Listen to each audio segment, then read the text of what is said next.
मुरादाबाद में बीमा एजेंट ने धोखाधड़ी करने के बाद हड़प ली 10 लाख रुपए बीमे की रकम। अक्सर ऑनलाइन द्वारा ठगी करने के मामले तो सामने आते ही रहते हैं। अब मुरादाबाद में एक ऐसा मामला सामने आया है जिसमें एक बीमा एजेंट द्वारा 10 लाख रुपए का बीमा कराने के बाद धोखाधड़ी से खुद खाते में नॉमिनी लिखाकर 10 लाख रुपए हड़प लिए, जिसकी जानकारी बीमा कराने वाली महिला फरमूदन को भी नहीं लगी। बीमा कराने के 1 साल बाद फरमूदन की मौत हो गई। उसके बाद फरमूदन के बेटे रफ़ेदीन ने बीमा एजेंट द्वारा मुराद अली से बीमे के पैसे दिलाने के लिए कहा तो उसने जांच के नाम पर 6 महीने तक उन्हें दिलासा देता रहा। जब मृतक फरमूदन के बेटे रफ़ेदीन ने बीमा कंपनी में जाकर पता किया तो पता लगा कि 10 लाख रुपए मुराद अली द्वारा निकाल लिए गए हैं, जो उस बीमे में नॉमिनी है। तब परिवार वालों ने काफ़ी उससे गुजारिश की कि हमें बीमे के पैसे दे दे। मुराद अली ने पैसे नहीं दिए। एजेंट मुराद अली ने उनके साथ धोखाधड़ी करने के बाद 10 लाख रुपए हड़प लिए। अब पीड़ित परिवार के लोग पुलिस के भरोसे बैठे हैं। मृतक महिला के बेटे ने एसएसपी मुरादाबाद से यहां प्रार्थना पत्र देते हुए गुहार लगाई है कि धोखाधड़ी से 10 लाख रुपए बीमे की रकम हड़प करने वाले मुराद अली के खिलाफ मुकदमा दर्ज किया जाए। इसके साथ ही बीमे के पैसे 10 लाख रुपए दिलाए जाएं। बीमा एजेंट मुराद अली इससे पहले भी कई लोगों के साथ धोखाधड़ी कर चुका है।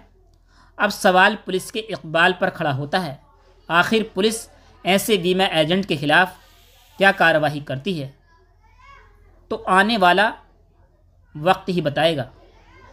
मुरादाबाद में ऐसे ही कई बीमा एजेंट हैं जो लोगों को चूना लगाते हैं और फरार हो जाते हैं। पुलिस प्रशासन को इसकी भनक तक नहीं लगती। ब्यूरो रिपोर्ट लाइव अभी तक। एक मिनट, क्या नाम है आपका? सम्मू। क्या है पूरा मामला बताइए। ये हमारे पैसे हैं नन्हे उस पर मुराद अली पे। किस चीज़ के? बीमे के, बीमा कराया था। किसका? हमारी सास का। पूरी बात बताओ क्या है। सास का बीमा कराया था 10 लाख का। बोले ऐसा मिलेंगे तो पास में 5 लाख तुम्हें दे दूंगा, 5 में ले लूँगा। बीमा मिलने पर इसने फिर दिए ही नहीं इसने पैसे। फिर हमने फिर शिकायत करी, फिर लोगों से कहा तो फिर दिलवाए 1,40,000 बीमे में। फिर उसके बाद वो टाइम देता रहा, बोले फिर ले दे दूंगा, इस तरह से टाइम पे टाइम देता रहा। अब उससे मांग रहे हैं तो वो फिर नहीं दे रहा। हाँ, डरा रहा, धमका रहा, कह रहे तुमसे ले मिले तो ले लियो अब, और इस तरह की बातें कर रहा तरह तरह की। और कल भी उसने यही कही थी कि जेल चला जाऊँगा, हमारे रुपया नहीं दूंगा इन्हें। अब क्या चाहती हैं आप?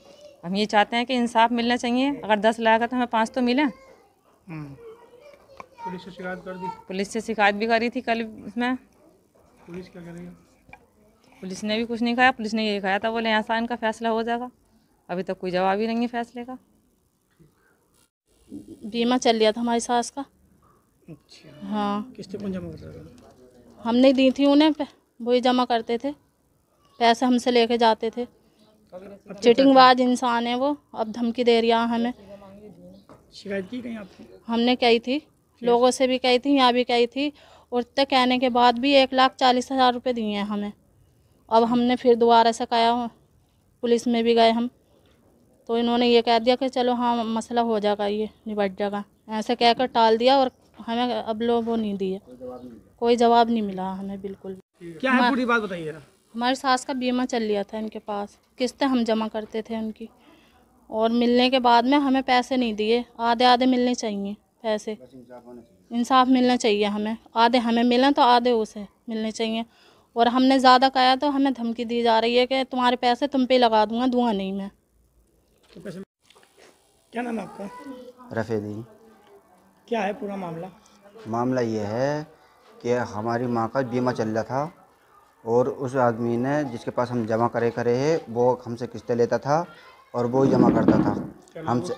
मुराद अली हमसे किस्तें लेके हमें ये सहारे पे रखा कि मैं पैसे दे दूँगा। और कुछ टाइम बीता, फिर उनने बेईमानी करनी शुरू कर दी। हमने पैसे मांगे तो उनने लड़ाई झगड़े से हमें 1,40,000 दिए। उस लड़ाई झगड़े में फिर ने बात टाल दी आगे को कि भाई हम दे देंगे, फिर तारीखों पर तारीख, फिर पड़ा महीना, भाई महीनों के हिसाब चलता रहा। आपके महीने निकल तो आपके महीने पे दे दूँगा, आपके महीने निकल तो आपके महीने पे दे दूँगा। ये मामला होते हुए इस कदम पे हमने ये मुकदमा ये अब डाला है। ये होने के बाद हमें ये चाहिए कि पैसा हमारा मिलना हमें चाहिए। अब किससे शिकायत करी आपने? हमने शिकायत करी, चौकी में भी करी, दरोगा साहब से भी, थाने में भी थे। हमारी कोई सुनवाई नहीं हुई है वहाँ। किस चीज़ की किस्तें जमा करते थे? किस्तें जमा करते थे हम बीमे की 6600 जब बीमे की जमा करते थे। हमने करी है 4-5 महीने जमा करी है हमने, बाकी उसने भी नहीं करी है। ऐसी बात नहीं है उसने भी नहीं करी है। होने के बाद जो उनने कहा कि हमें जो पैसे मिलेगा 10 लाख तो हम 5 लाख तुम्हें देंगे। 5 लाख में हम पैसे तुम्हें देने के बाद फिर भैया अपना तुम ले लियो और हम अपना दे देंगे। पैसे सब आ गए थे? पैसे सब आ गए थे 10 लाख। कब हुआ था बीमा? बीमा हुआ था लगभग कितने टाइम हुआ? लगभग 6-7 साल हो गए। अच्छा, 6-7 साल बीमे को हुए। तो अब अपना पैसा मांगते तो क्या कहता है वो हमें पैसे ये देता या तो धमकाता या फिर ये कहते हैं तुमसे पैसे लिए तो ले लियो, कि पैसे मैं नहीं दूंगा, कि तुम्हारे 8 के हम 16 लाख लगा देंगे। आप जिनका बीमा था वो आपकी कौन थी? हमारी अम्मी थी। और उनकी कौन है? उनकी ताई थी। अच्छा, वो नो मनी में नाम लिखवा के 420 में अपना नाम लिखवा के उन्होंने अपना पैसा खुद गपचा लिया। अब क्या चाहते हैं आप? हम ये चाहते हैं हमारा पैसा हमें मिलना चाहिए ईमानदारी से, चाहे हमें आधे मिलना चाहिए। पुलिस क्या कर रही है? पुलिस ही कह रही है, पुलिस से बात हुई है तो पुलिस तो पहले वो होने के बाद ये कह रही है कि पैसा आपको मिल जाएगा। क्या नाम है उसका? नाम क्या? मुराद अली। कहाँ रहते हैं? वो ये रहते हैं घर भैया का मामला, मोहल्ला चमरो।